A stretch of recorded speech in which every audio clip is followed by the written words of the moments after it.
ba si daddy mo?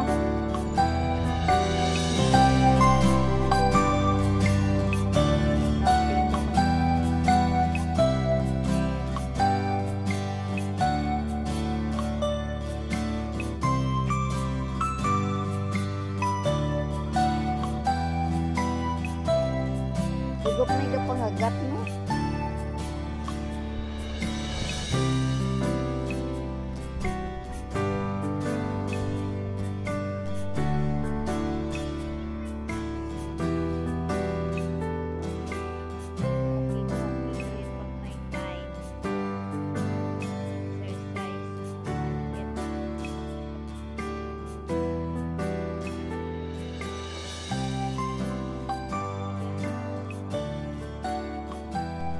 Walking si Gracia. Ayan, para ano, para ma-burn ang konting fat inside. Hello, Inday Grace family. Hello, shout out kay Lolita Dulay, Jane Plagata, Kian Sam Casimilio, Elma Tejada, Elena Tejada, Chona Ming, Michelle Afalia, Pinkay Pat, Odessa Mix Vlogs, Manilin Lamela, Juliet Briguas, Rochelle Escopio, Joel JCP Plagata, Mary Joy Abo, Ann Martin Savella, Edna Martinez, Kisses Katapang, and Anna May Razzo.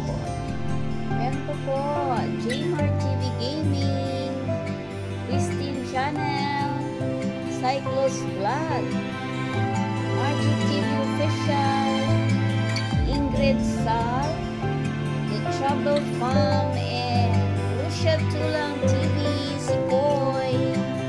Ayan, at salamat po sa lahat ng ating mga members. Salamat po. God bless everyone. At meron po akong ikukwento mamaya. Antabayanan lang po. Huwag kayong malis dyan. Salamat guys. Salamat po sa lahat ng mga tumatangkilik sa aking FB. Thank you guys. Yan, sila ni Jane Plagata, Kian Sam Casimilio. Thank you. Elena Tejada, Lolita Dulay, yung lagi namamasyal sa aking FB. Thank you. Ayan, ang tabayanan ng inyong package this November. Ayan. Okay guys, salamat po. At magandang araw sa lahat.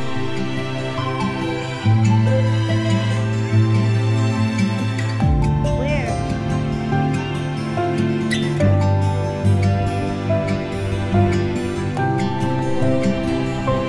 Kami nahuli ang nanay. Andun yung mga anak ko. Ang bibilis. Ang bibilis. Sinama naman, halika, mag-walking tayo. Oh, di ba? Para healthy daw. Oh. Sama naman ang nanay. Oh, di ba? Ganyan lang. Namimiss ko yung mga anak ko, guys.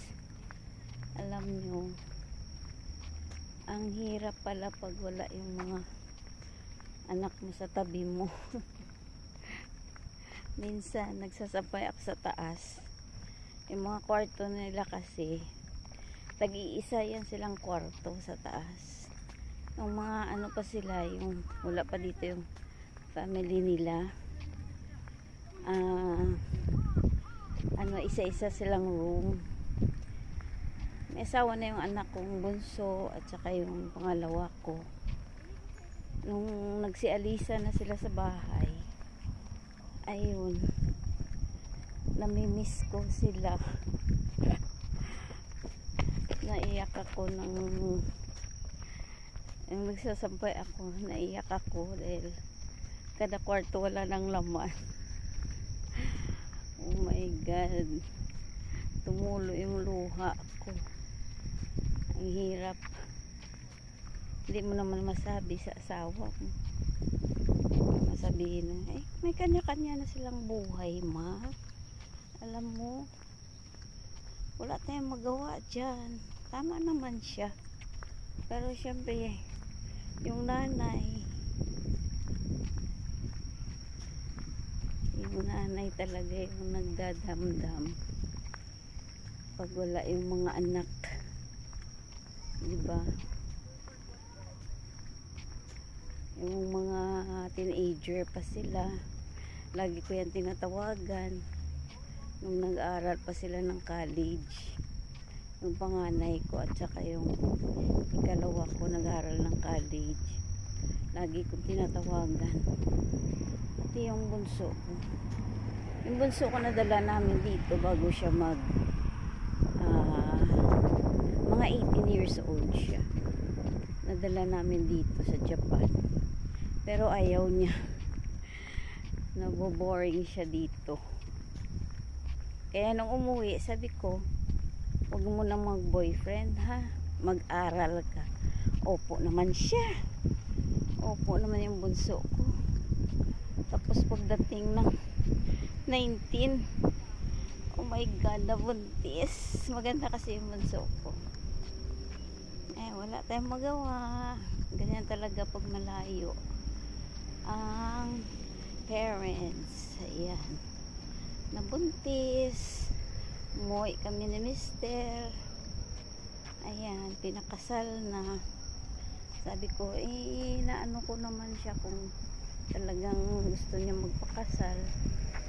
Babae yung ate.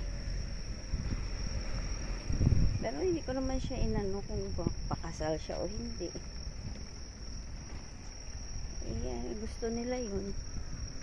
Choice nila yun. Kaya ayun. Pero ngayon maganda na yung buhay nila. Kadalawang anak na sila, dalawang lalaki, at ayun, maganda na yung buhay nila sa awa ng Diyos. May kanya-kanya silang buhay. That's life talaga. Ayan, naikwento ko na yung life. Ayan, salamat guys. Ayan, thank you for watching. Ayan, ikot-ikot ulit tayo. Bye guys.